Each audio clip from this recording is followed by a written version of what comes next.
pemirsa, jumpa lagi dengan kita berdua nih dalam acara Ngumpul-Ngumpulnya ya guys. Nah, untuk topik kita pada siang hari ini, kita akan mengangkat suatu berita yang cukup viral terkait dengan adanya suatu perda yang mengatur mengenai janda, atau dalam bahasa kita sih widow, yang berhubungan dengan divorce case ya, yang ada di suatu kota kayak gitu. Nah, dalam membahasnya saya tidak sendirian ya, ada rekan saya yaitu Erika.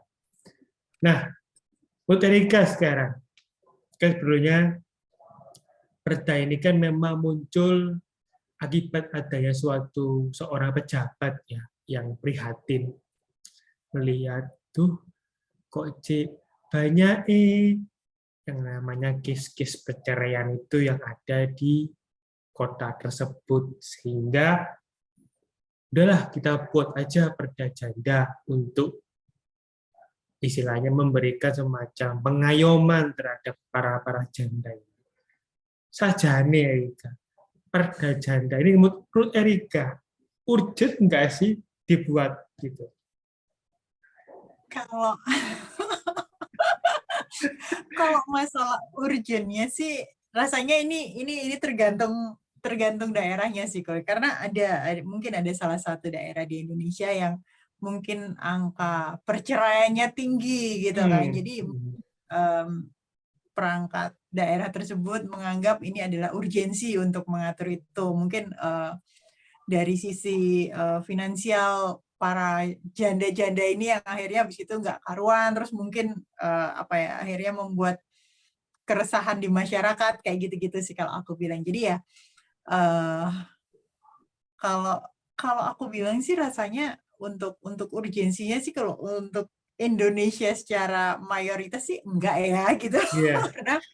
karena kalau aku bilang biasanya di perceraian itu juga udah di pengadilan agama juga udah ditetapkan in case mereka itu bercerai, terus tiap bulannya adalah dapat duit sekian gitu kan. Kalau mungkin mereka punya anak gitu ada tunjangan untuk anaknya sekian kayak gitu-gitu, itu sudah biasanya sih sudah cukup ya gitu.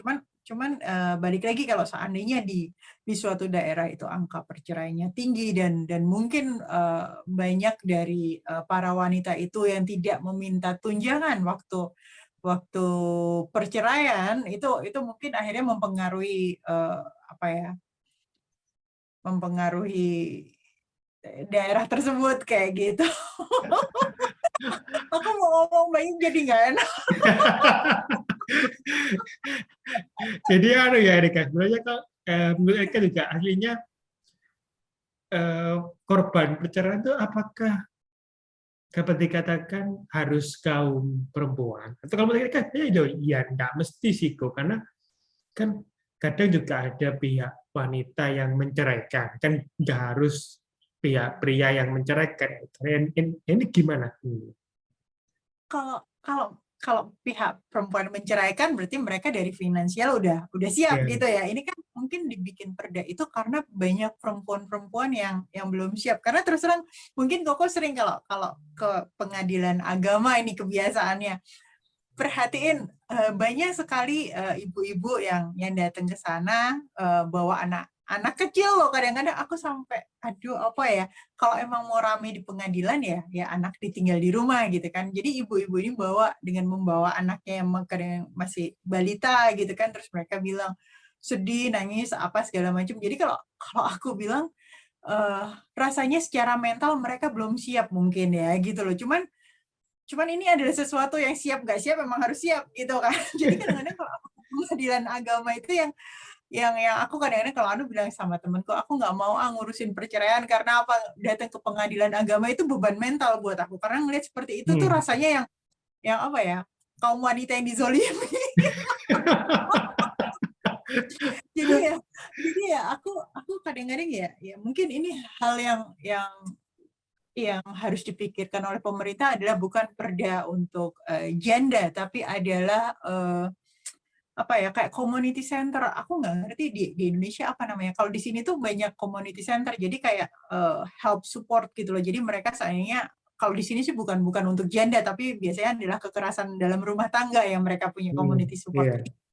Begitu mereka lari dari sang suami, karena biasanya sih kayak gitu-gitu kan sering dipukulin lah, kayak gitu-gitu. Mereka lari, terus di community center ini mereka ditampung, dikasih makan, diajarin mungkin entah itu apa ya, skill, entah menjahit, memasak, kayak gitu-gitu yang membuat mereka bisa berdiri sendiri, maksudnya bisa mandiri gitu kan, tanpa harus minta bantuan orang lain atau sumbangan-sumbangan kayak gitu-gitu. Itu di sini banyak mungkin hal seperti itu yang kalau aku bilang sih itu lebih apa ya, lebih bagus daripada untuk perda janda. Itu rasanya kok agak ini ya, apa, konotasinya agak negatif gitu loh. Iya, jadi mestinya ada semacam comment center ataupun yang itu kayak semacam tempat yang bisa mendapatkan pengaduan, kemudian bisa mendapatkan suatu shelter ya, perlindungan, kemudian juga bisa ada semacam mungkin pelatihan skill buat mereka-mereka yang sudah terlanjur bercerai kan begitu, sehingga mereka di sini secara pribadi juga memiliki daya survive kan, nggak cuma bergantung kepada ya suami kan gitu. Nah, kalau pandangan Erika sebenarnya, kalau misalkan adanya perda janda ini, mungkin nggak sih muncul nanti ke depan tuh ada namanya perda duda, gimana Erika? Iya pasti ada lah, kok kayak gitu kan. Kalau kita harus seimbang toh gitu. Kalau ada perda janda pasti nanti nggak lama kemudian harus ada perda duda kan gitu. Itu kalau bilang sih sedikit apa ya. Iya, kalau aku bilang sih itu nggak perlu lah. Yang mungkin kita yang perlu aware adalah yaitu community center untuk para wanita yang seperti itu, karena basically mereka itu belum siap mental maupun finansial ya. Kadang-kadang mereka waktu sang suami bilang aku mau ceraiin gitu tuh, mereka kalau wanita yang tidak bekerja, kebanyakan sih mereka yang aku perhatiin waktu di pengadilan agama adalah ibu-ibu yang tidak bekerja, dan mereka menggantungkan kebutuhan sehari-hari, kebutuhan hidup mereka ke suami, pendapatan suami gitu kan. Jadi mereka ngerasa begitu sang suami ini menceraikan mereka, otomatis kayak dunianya runtuh. Itu benar sih gitu loh. Cuman ini hal yang patut kita kita support gitu. Jadi mungkin mereka ini yang perlu kita bikinkan shelter lah, atau apa ya, nanti mereka kita ajarin apa. Itu kalau aku bilang sih jauh lebih apa ya, bukan berhasil, jauh lebih masuk akal ketimbang membuat perda janda. Jadi istilahnya lebih enak daripada dibuatlah perda, ya mending istilahnya dibuatkan semacam tempat yang itu juga justru bisa mengayomi mereka, bisa membimbing mereka, dan begitu. Nah, kalau sekarang kita kembali kepada istilahnya divorce case, kan berarti Erika juga pasti paham kan kalau yang nama divorce case itu memang semakin tahun itu juga memang semakin naik Erika, dan juga memang cukup tinggi untuk angka divorce case yang ada di beberapa kota ya, termasuk ya di kota-kota kita yang aslinya itu kan begitu. Karena apakah sekarang gini Erika, dengan maraknya divorce case itu justru menjadi suatu semacam lampu merah buat kita punya pemerintah ini, ya berarti yang namanya regulasi terkait dengan undang-undang perkawinan itu juga, apakah mereka juga perlu nggak sih ditambahkan? Mungkin juga tadi itu terkait dengan pengaturan, misalkan ini bagi mereka yang sudah bercerai itu bagaimana? Karena kan kalau itu kan sudah tahun 74 undang-undangnya, udah lama ini. Karena ini apakah mungkin juga perlu nggak sih mulai ada juga semacam perbaikan, mungkin juga untuk penambahan yang kayak itu yang bersifat untuk lebih shelternya buat mereka yang mengalami divorce gitu, Erika. Gimana? Kalau untuk undang-undangnya ini sedikit apa ya? Sedikit aku ngomongnya gimana ya? Karena dari tadi itu terus terang aku mau banyak ngomong, cuman ini harus sedikit direm karena tidak mau menjadi viral di media sosial ya. Eh, kalau untuk rasanya kalau untuk undang-undangnya sih emang undang-undang harus mungkin tetap harus diupdate sih kok. Cuman aku beberapa tahun belakangan ini aku yang lebih concern adalah cara kita memandang sesuatu, dalam artian perceraian. Kalau dulu kan lebih cenderung kalau suami ini adalah terjadi kekerasan rumah tangga seperti itu lah, atau mungkin dari tidak cocok atau gitu-gitu, maksudnya yang standar-standar. Tapi belakangan ini adalah kebanyakan adalah gaya hidup. Kalau mungkin Koko bisa perhatiin, seandainya dia adalah salah satu pejabat gitu kan, terus habis itu menikah gitu, begitu mereka itu ketangkep kena KPK, akhirnya mereka bercerai kan gitu. Itu kebanyakan kan hal-hal seperti itu. Atau mungkin sang suami nggak bisa memenuhi si istri mau shopping tas branded lah kayak gitu-gitu. Itu yang sekarang terjadi di masyarakat kita gitu loh. Bukan yang mungkin kalau orang zaman dulu kan ya cinta makan nggak makan ya udah bareng gitu. Itu rasanya kalau sekarang itu nggak gitu lagi gitu loh. Jadi kalau aku bilang ya kalau merubah untuk undang-undang sih ya mungkin dirubah seperti apapun ya, kalau masyarakatnya seperti itu ya perceraian pasti tetap lebih tinggi kalau aku bilang kayak gitu. Jadi ini kembali pada lifestyle-nya ya. Jadi kalau sekarang istilahnya mereka yang bercerai itu ya lebih banyak memang ya berhubungan dengan hal-hal yang bersifat lifestyle. Jadi ya kalau memang dilihat kan pihak suaminya ini nggak bisa ini memenuhi perekonomiannya, ya langsung divorce kan gitu. Mungkin kalau dari yang istri juga lihat suaminya juga lihat istrinya juga, oh kayaknya kok ya aku bisa dong istilahnya mencari istri lain. Mungkin karena dia secara finansial mampu, tapi yang istri pertamanya dia tidak setuju, kemudian ya divorce kan begitu ya. Karena tuh pengen juga viral kok, kan sekarang lagi banyak tuh viral supaya demi konten kan gitu, kawin nanti 3 bulan lagi cerai kayak gitu-gitu. Itu yang ya hal yang apapun itu perundangan kita ya nggak ngaruh gitu loh, karena mereka niatnya bukan untuk perkawinan seperti normal ya, maksudnya ya orang kawin karena cinta, pengen hidup bareng sampai tua kan gitu kontennya. Kalau mereka ini adalah yang demi konten 3 bulan lagi kita cerai yuk, tanda tangan kontrak lagi nih gitu. Itu ya itulah masyarakat kita sekarang gitu. Jadi itu yang memang membuat sehingga beberapa angka perceraian itu cukup tinggi ya, Ika. Jadi ya kalau dibilang ya nggak ngaruh sih kalau emang itu regulasinya mau dirubah seperti apapun, tapi kalau orangnya yang nikah tujuannya emang seperti itu juga ya tetap aja emang bercerai kan gitu. Karena kamu dapat Erika gini, Erika. Kalau dari sisi wanita ya. Sebetulnya gini, menurut Erika sendiri, apakah yang namanya kasus perceraian itu selalu nggak sih Erika perempuan ini sebagai victimnya? Atau sebenarnya kalau menurut Erika ya nggak mesti kok, karena terkadang dari beberapa case itu ada juga pihak wanita yang merasa lebih senang untuk diceraikan. Gimana menurut Erika?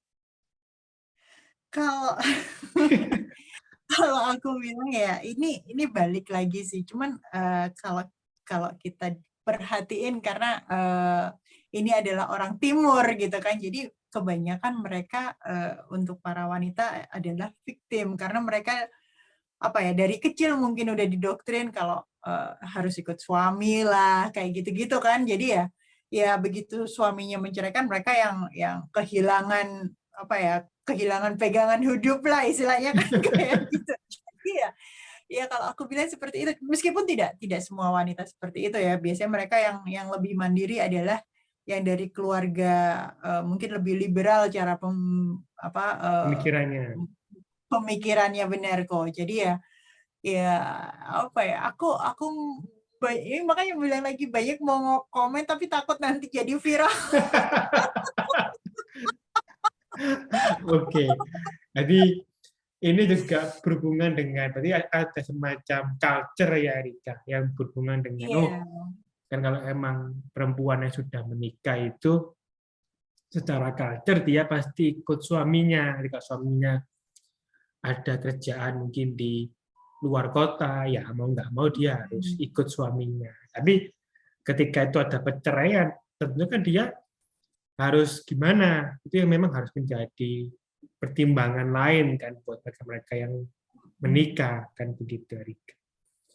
Nah, kemudian kalau kita lihat tadi kan sebetulnya yang namanya divorce case itu kan juga ya dapat dikatakan bukan hal yang terlalu umum. Jadi ya dapat dikatakan ya orang-orang sudah anggap itu hal yang cukup biasa karena ya kalau saya lihat juga di beberapa pengadilan negeri ataupun pengadilan agama pun juga ya mereka-mereka yang datang pun juga kalau menurut saya juga mereka tidak menjadi hal yang memalukan kalau misalnya mereka bercerai. Nah, menurut Erika sebenarnya gini loh, apakah sebetulnya yang namanya perceraian itu apakah juga menurut Erika sebenarnya bukan hal yang cukup itu kan dapat dikatakan itu aib ya aku kan memang kalau itu biar terekspos kemudian masuk ke entah itu pengadilan agama atau berarti kan dia diketahui kan ternyata